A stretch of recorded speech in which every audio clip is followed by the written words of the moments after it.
Hello, എല്ലാവർക്കും സുഖല്ലേ? നിങ്ങളെല്ലാവരും വലിയ നിലയിലെത്താനുള്ള ആൾക്കാരാണ്. നിങ്ങൾ എന്താണോ ലക്ഷ്യം വെച്ചിരിക്കുന്നത്, എന്താണോ നിങ്ങളുടെ സ്വപ്നം, അത് യാഥാർത്ഥ്യമായിരിക്കും. അതിന് ഇനി അധികം വൈകില്ല. നിങ്ങളുടെ ചിന്തകൾ വളരെയധികം പവർഫുൾ ആണ്. ഈ ചിന്തകൾ ഉപയോഗിച്ച് നമ്മൾക്ക് ജീവിതത്തിൽ വേണ്ടതെല്ലാം ആകർഷിച്ചെടുക്കാനായിട്ട് സാധിക്കും. നമ്മുടെ ചിന്തകൾ മുഴുവനും നെഗറ്റീവ് ആണെങ്കിൽ ഫലം ഒരിക്കലും പോസിറ്റീവ് ആവില്ലല്ലോ. പോസിറ്റീവ് വിത്തുകൾ നട്ടാൽ മാത്രമല്ലേ ഫലവും പോസിറ്റീവായിട്ട് ലഭിക്കുള്ളൂ. നമ്മൾക്ക് ചുറ്റും ഒരു വൈബ്രേഷൻ ഉണ്ട്.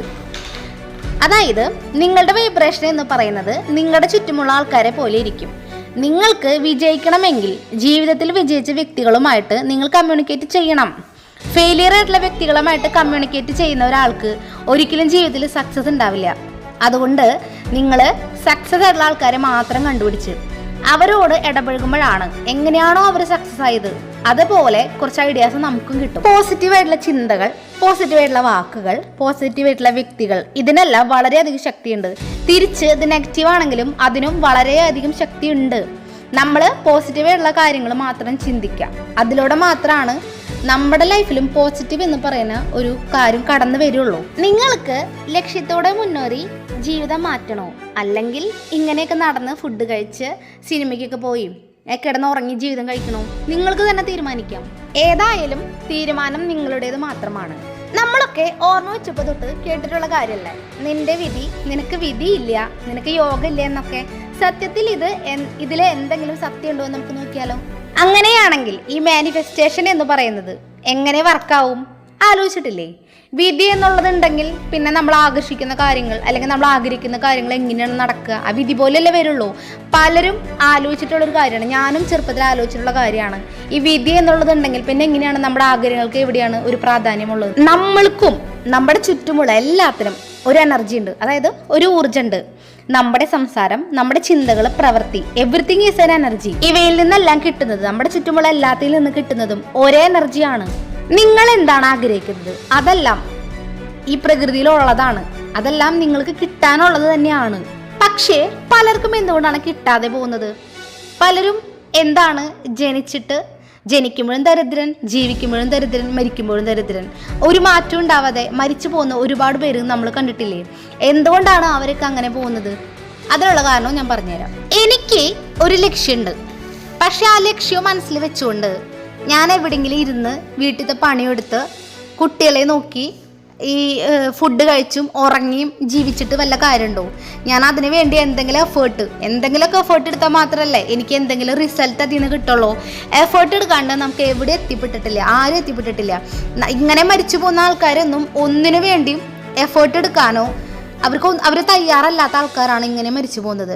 എഫേർട്ട് എടുത്തിട്ട് നമ്മൾ ആ ഒരു കാര്യം ചെയ്യുമ്പോഴാണ് ഈ പ്രകൃതി നമുക്ക് വേണ്ടി ഒരുങ്ങി ആ ഒരു കാര്യം നമ്മുടെ ജീവിതത്തിൽ നടക്കുക. സോ നിങ്ങൾക്കൊരു ആഗ്രഹം ഉണ്ടെങ്കിൽ നിങ്ങൾ അതിനു വേണ്ടി എഫേർട്ട് എടുക്കുക, ട്രൈ ചെയ്തുകൊണ്ടിരിക്കുക. ചിലപ്പോൾ 1 പഴയ്ക്കുക, 2 പഴയ്ക്കുക, 3 കിട്ടുക, ചിലപ്പോൾ 3 പഴയ്ക്കാം, ചാൻസ് ഉണ്ട്. പക്ഷേ നിങ്ങൾ എഫേർട്ട് ഇട്ടുകൊണ്ടിരുന്നാൽ എന്നെങ്കിലും നിങ്ങൾ അതിലേക്ക് എത്തിപ്പെടും. സമയമാകുമ്പോൾ നിങ്ങൾ അതിലേക്ക് എത്തിപ്പെടുമെന്ന് ഉറപ്പുള്ള കാര്യമാണ്. കാരണം എല്ലാം ഈ പ്രകൃതി സെറ്റ് ചെയ്ത് വെച്ചിട്ടുള്ള കാര്യങ്ങളാണ്. നമ്മളത് പോയി നമ്മളെ എല്ലാം കൂടെ ഒത്തുവരുമ്പോൾ നമ്മളത് പിടിക്കേ വേണ്ടൂ. നമ്മുടെ ജീവിതം എങ്ങനെ വേണമെന്ന് എഴുതപ്പെട്ടിട്ടുണ്ട്. എങ്കിലും അതിനു വേണ്ടി നമ്മൾ ഒരു കൈ പോലും അനക്കാതെ ഇരുന്നാൽ റിസൾട്ട് ഉണ്ടാവോ? നിങ്ങൾ തന്നെ പറയാം, റിസൾട്ട് ഉണ്ടാവോ? ഉണ്ടാവില്ല. നിങ്ങൾ എന്തെങ്കിലും തീരുമാനിച്ചിട്ട് അതിനുവേണ്ടി നിങ്ങൾ പരിശ്രമിക്കുമ്പോഴല്ലേ ശരിക്കും മാനിഫെസ്റ്റേഷൻ തുടങ്ങുന്നത്. നമ്മുടെ ചിന്തയിൽ വരുന്നത് ഓൾറെഡി ഈ പ്രപഞ്ചത്തിലുള്ള കാര്യങ്ങൾ തന്നെയാണ്, നമ്മളത് അറിയുന്നില്ല എന്ന് മാത്രം. ഇപ്പൊ ഈ വീഡിയോ കണ്ടപ്പോൾ കുറച്ചെങ്കിലും നിങ്ങൾക്ക് അതൊക്കെ മനസ്സിലായിട്ടുണ്ടാവില്ലേ? നിങ്ങൾ സ്വപ്നം കാണാം, വെറുതെ സ്വപ്നം കണ്ട് ഉണ്ടുമുറങ്ങിയിരിക്കാനല്ല ഞാൻ പറയുന്നത്. സ്വപ്നം കണ്ടുകൊണ്ട് പ്രയത്നിക്കുക. നല്ല പ്രയത്നം, നല്ല സ്വപ്നം കാണല്, ഒപ്പം വിശ്വാസം, അത് നടക്കുമെന്നുള്ള ഉറച്ച വിശ്വാസം ഉണ്ടാവണം. ഒപ്പം വേറൊരു കാര്യം കൂടി ഉണ്ടാവണം, പ്രാർത്ഥന. ഇത് പറയുമ്പോൾ ചില ആൾക്കാർക്ക് അത് ഇഷ്ടപ്പെടില്ല. ഈ പ്രാർത്ഥന എന്ന് പറയുമ്പോൾ അത് എത്ര മോശം കാര്യമാണോ? അതിനെപ്പറ്റി പറയുമ്പോൾ തന്നെ ആൾക്കാർ നെഗറ്റീവ് കമൻസ് കിട്ടു തുടങ്ങുകയാണ്. ഈ പ്രാർത്ഥിച്ചിട്ടാണ് പല കാര്യങ്ങളും ആൾക്കാർ നേടിയെന്ന് കേട്ടിട്ടില്ലേ? അതൊക്കെ സത്യമല്ലാത്ത കാര്യമാണെന്നാണോ നിങ്ങളൊക്കെ വിശ്വസിക്കുന്നത്? എല്ലാം സത്യമായിട്ടുള്ള കാര്യമാണ്. ഈ അന്ധവിശ്വാസികളോടല്ലാണ്ട് ഞാൻ പറയണേ, വിശ്വാസമുള്ള ആൾക്കാരോടാണ് ഞാൻ പറയണത്. നിങ്ങൾ പ്രാർത്ഥനയും കൂടെ ഒപ്പം കൊണ്ടുപോവുക. ഇതെല്ലാം ചെയ്യുന്നതിനോടൊപ്പം നിങ്ങളൊരു കാര്യം കൂടെ പറയാം. എന്താണെന്നറിയോ? ഞാൻ ആഗ്രഹിക്കുന്നതെല്ലാം എന്നിലേക്ക് വന്നുകൊണ്ടിരിക്കുന്നു. ഈ ഒരു വേർഡ്സും കൂടെ നിങ്ങൾ എപ്പോഴും പറഞ്ഞുകൊണ്ടിരിക്കുക.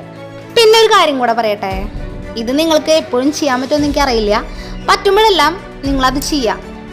ഓട്ടോമാറ്റിക്കലി വരുന്നൊരു കാര്യമല്ല, നമ്മൾ അത് ക്രിയേറ്റ് ചെയ്യേണ്ട ഒരു കാര്യമാണ്. അതായത് നിങ്ങൾ എന്താണോ നിങ്ങൾ സ്വപ്നം കണ്ടിരിക്കുന്നത്, എന്താണോ നിങ്ങളുടെ ആഗ്രഹം, നിങ്ങളുടെ ജീവിതം എങ്ങനെയായി മാറണം എന്നാണോ നിങ്ങൾ ആഗ്രഹിച്ചത്, ആ ഒരു കാര്യം ഇമാജിൻ ചെയ്യുക.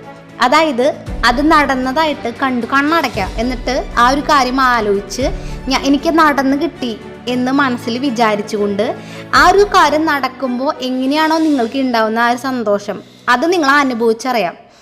ഇത് നിങ്ങളുടെ കാര്യങ്ങൾ പെട്ടെന്ന് നടക്കാനുള്ള ഏറ്റവും വലിയ വഴിയാണ്. കാരണം നമ്മുടെ സബ് കോൺഷ്യസ് മൈൻഡ് അത് നന്നായിട്ട് ക്യാച്ച് ചെയ്യും. നിങ്ങളുടെ ആഗ്രഹം പറയാം, എന്നിട്ട് പറയാം ഈ കാര്യം നടത്തി തന്നതിന് പ്രപഞ്ചമേ നന്ദി, താങ്ക്സ് യൂണിവേഴ്സ് എന്ന് പറഞ്ഞുകൊണ്ടിരിക്കുക. ചിലപ്പോൾ നടന്നിട്ടുണ്ടാവില്ല, എന്നാലും നടന്നതായിട്ട് കണ്ടുകൊണ്ട് താങ്ക്സ് യൂണിവേഴ്സ് എന്ന് പറയാം. ഉറപ്പായിട്ടും ആ കാര്യം നടന്നു കിട്ടും. ഞാനിപ്പോൾ പറയുന്നൊരു കാര്യം എൻ്റെ യൂട്യൂബ് സക്സസ് ആക്കി തന്നതിന് താങ്ക്സ് യൂണിവേഴ്സ് എന്ന് എപ്പോഴും പറഞ്ഞുകൊണ്ടിരിക്കുന്നു. അപ്പോൾ എനിക്ക് ഉറപ്പ് ആണ് എൻ്റെ സബ് കോൺഷ്യസ് മൈൻഡ് അത് ക്യാച്ച് ചെയ്തിട്ടുണ്ട്. അത് സക്സസ് ആവുമെന്ന് എൻ്റെ വിശ്വാസമാണോ? എല്ലാം വിശ്വാസമാണ്. വിശ്വാസത്തിൻ്റെ അടിസ്ഥാനത്തിലാണ് എല്ലാ കാര്യങ്ങളും നടക്കുക. നമുക്ക് വിശ്വാസം ഇല്ലാണ്ട് ഇതൊന്നും ചെയ്തിട്ട് കാര്യമില്ല കേട്ടോ. നിങ്ങൾ ഉറച്ച് വിശ്വസിച്ചിട്ട് ചെയ്യണം. ഏത് കാര്യത്തിനും വിശ്വാസമാണ് പ്രധാനം. ഈ വിധി എന്നുള്ളത് നമ്മുടെ ഉറച്ച തീരുമാനങ്ങളാണ്. അപ്പം അതുകൊണ്ട് ഉറച്ച തീരുമാനങ്ങൾ എടുക്കുക. ഓട്ടോമാറ്റിക്കലി അതാണ് നമ്മുടെ വിധി. കുറച്ച് കാര്യങ്ങളുടെ പറഞ്ഞിട്ട് നമുക്ക് വീഡിയോ വൈൻഡപ്പ് ചെയ്യാം. അതായത് അന്ധവിശ്വാസികൾ ഇപ്പം എൻ്റെ വീഡിയോ കാണുന്നുണ്ടെങ്കിൽ ഈ ഒരു ഭാഗം തൊട്ട് നിങ്ങൾ സ്കിപ്പ് ചെയ്ത് പോവുക. കാരണം നിങ്ങൾക്ക് ഇഷ്ടപ്പെടാത്ത കാര്യങ്ങൾ ഞാൻ പറയാൻ പോണു. കാരണം നിങ്ങൾക്കിത് കേൾക്കുമ്പോൾ ദേഷ്യം വരും. വിശ്വാസികളുള്ള ആൾക്കാർ മാത്രം ഈ ഒരു ഭാഗം കേട്ടാൽ മതി കേട്ടോ. ദൈവമുണ്ടോ ഇല്ലയെന്ന് ചോദിച്ചാൽ നിങ്ങൾ എന്താ പറയാം? വിശ്വാസമുള്ള ആൾക്കാരാണെങ്കിൽ പറയും ഉണ്ട് എന്നേ പറയുള്ളൂ അല്ലേ. ദൈവം എന്ന് പറയുന്നത് ഒരു സത്യമാണ്. ദൈവം ഉള്ളത് തന്നെയാണ്. ഞാൻ എൻ്റെ വീടിൻ്റെ അടുത്തുള്ള ചേച്ചിയോട് ഇങ്ങനെ സംസാരിക്കാറുണ്ട്. അപ്പം ആ ചേച്ചിയോട് ഞാൻ ചോദിച്ചു, ചേച്ചി എത്ര ദിവസം, അതായത് ഹിന്ദുക്കളാണ്, അപ്പം എത്ര ദിവസത്തിൽ എത്ര നേരം പ്രാർത്ഥിക്കുന്നത് ഞാൻ ചോദിച്ചു ചേച്ചിയോട്. അപ്പോൾ ആ ചേച്ചി പറഞ്ഞത് ഹിന്ദുക്കളായതുകൊണ്ട് തന്നെ സന്ധ്യയ്ക്ക് വിളക്ക് വയ്ക്കില്ല. രാവിലെ വൈകുന്നേരം വിളക്ക് വയ്ക്കുന്നവരുണ്ട്. ആ ചേച്ചി വൈകുന്നേരമാണ് വിളക്ക് വയ്ക്കുക. 6 മണിയാകുമ്പോൾ കറക്റ്റ് വിളക്ക് വയ്ക്കും. ഞാൻ നാമം ചൊല്ലുമെന്ന് ചോദിച്ചു. അപ്പോൾ ആൾ പറഞ്ഞു 2-3 മിനിറ്റ് എന്തെങ്കിലുമൊക്കെ ചൊല്ലും, നിർത്തുമെന്ന് പറഞ്ഞു. ഇത് എത്രത്തോളം ശരിയാണ്? നിങ്ങൾക്ക് എന്ത് തോന്നുന്നു? ശരിയാണോ ഇത്? ഞാൻ ഇത്ര നേരം പറഞ്ഞത് വിധിയെ പറ്റിയാണ്. പക്ഷേ ഈ വിധിയിൽ ദൈവത്തിന് നല്ല റോളുണ്ട്. സിമ്പിളായിട്ട് പറഞ്ഞാൽ പ്രാർത്ഥനയിലൂടെ നമുക്ക് നമ്മളീ പറഞ്ഞ നമ്മുടെ ആഗ്രഹങ്ങളെല്ലാം പെട്ടെന്ന് തന്നെ നേടിയെടുക്കാനായിട്ട് സാധിക്കും.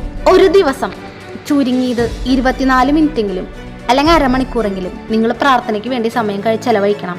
ഹിന്ദുക്കളോടാണ് ഞാൻ പ്രത്യേകിച്ച് പറയണം. കാരണം ഏറ്റവും കൂടുതൽ കഷ്ടപ്പാട് അനുഭവിക്കുന്നതും ഒന്നുമില്ലായ്മ അനുഭവിക്കുന്ന ഹിന്ദുക്കളാണ്. കാരണം പ്രാർത്ഥനയില്ല. അമ്പലത്തിൽ പോയാലും വഴിപാട് കഴിക്കുന്നല്ലാണ്ട് നമ്മൾ വീട്ടിലിരുന്നൊരു നാമജപല്ലേ, അതില്ല. അതുകൊണ്ടാണ് നമ്മളൊക്കെ ഇങ്ങനെ കിടന്ന് വലയുന്നത്. ഞാനും ഒരു ഹിന്ദുവാണ്. അപ്പം ഞാനും അങ്ങനെ തന്നെ ആയിരുന്നു. ഇപ്പം എൻ്റെ പ്രാർത്ഥന എന്ന് പറയുന്നത് 1.5 മണിക്കൂറാണ്. എൻ്റെ ജീവിതത്തിലുണ്ടായ മാറ്റങ്ങൾ ഞാൻ എണ്ണി ഒരു വീഡിയോയിൽ ഞാൻ പറഞ്ഞു തരാം. അപ്പോൾ അതുകൊണ്ട് പ്രാർത്ഥനയ്ക്ക് വേണ്ടി നിങ്ങൾ ഒരുപാട് സമയം മാറ്റി വെക്കണം എന്നാണ് ഞാൻ പറയുന്നത്. ഒന്നുമില്ലെങ്കിൽ ഒരു അരമണിക്കൂർ നിങ്ങൾ മാറ്റി വെക്കണം. ഇപ്പോൾ വീട്ടിൽ ജോലിക്കൊന്നും പോവാതെ വീട്ടിലിരിക്കുന്ന അമ്മമാരാണെങ്കിൽ നമ്മുടെ വീടിൻ്റെ ഐശ്വര്യത്തിനും നമ്മുടെ വീട്ടിലുണ്ടാവുന്ന എല്ലാ ദോഷങ്ങളും മാറാനും നമ്മൾ വഴിപാടല്ല കഴിക്കേണ്ടത്, നമ്മൾ പ്രാർത്ഥിക്കുക. നിങ്ങളെക്കാൾക്ക് എത്രയോ താഴെ ഞാൻ. അപ്പോൾ ഞാൻ ഈ ഒരു വഴിയിലേക്ക് വന്നത് എൻ്റെ ജീവിതത്തിലെ കഷ്ടപ്പാടുകൾ കാരണമാണ്. അതിലൂടെ എനിക്ക് വന്ന മാറ്റങ്ങൾ അത് പറയുമ്പോൾ തന്നെ എനിക്ക് ഭയങ്കര സങ്കടമാണ്. അത്രയും പവർഫുള്ളാണ് പ്രാർത്ഥന. നിങ്ങളൊക്കെ എന്തായാലും അത് ഇതുവരെ ചെയ്തിട്ടില്ലെങ്കിൽ ചെയ്യേണ്ട സമയമായിരിക്കണം. അപ്പോൾ ഇത്രയൊക്കെ ഉള്ളൂ കേട്ടോ. നമുക്കിനി കൂടുതൽ നീട്ടി വലിക്കേണ്ട വീഡിയോ. ഇന്ന് നല്ല ഡിസ്റ്റർബൻസ് ആണ്. വീട്ടിൽ 2 പേരുള്ളതുകൊണ്ട് നല്ല ഡിസ്റ്റർബൻസ് ആണ്. എന്നാലും വീഡിയോ ഇടണം എന്നുള്ളത് എൻ്റെ ഏറ്റവും വലിയൊരു വീഡിയോ ഇങ്ങനെ എടുക്കാണ്ടിരിക്കുമ്പോൾ എനിക്കിങ്ങനെ ഭയങ്കര വിഷമമാണ്. രാവിലെ തന്നെ എടുക്കണം, രാവിലെ പക്ഷേ എടുക്കാൻ പറ്റില്ല. എന്നാലും അങ്ങനെ അത്രയും ആകാംക്ഷയാണ്, എനിക്കിഷ്ടമാണ് ചെയ്യാനായിട്ട്. അപ്പം അതുകൊണ്ട് നിങ്ങൾ കൂടുതലൊന്നും പറയല്ലേ, ഞാൻ പറഞ്ഞ കാര്യങ്ങൾ ചെയ്യാൻ പറ്റുന്നവർ ചെയ്യാം. ഇത്രയ്ക്കുള്ളൂ. നമുക്ക് വീഡിയോ അവസാനിപ്പിക്കാം. Thanks universe, thanks all. Hare Krishna. എല്ലാവരും ഹെൽത്തി ആയിട്ടിരിക്കുക. ടാറ്റാ.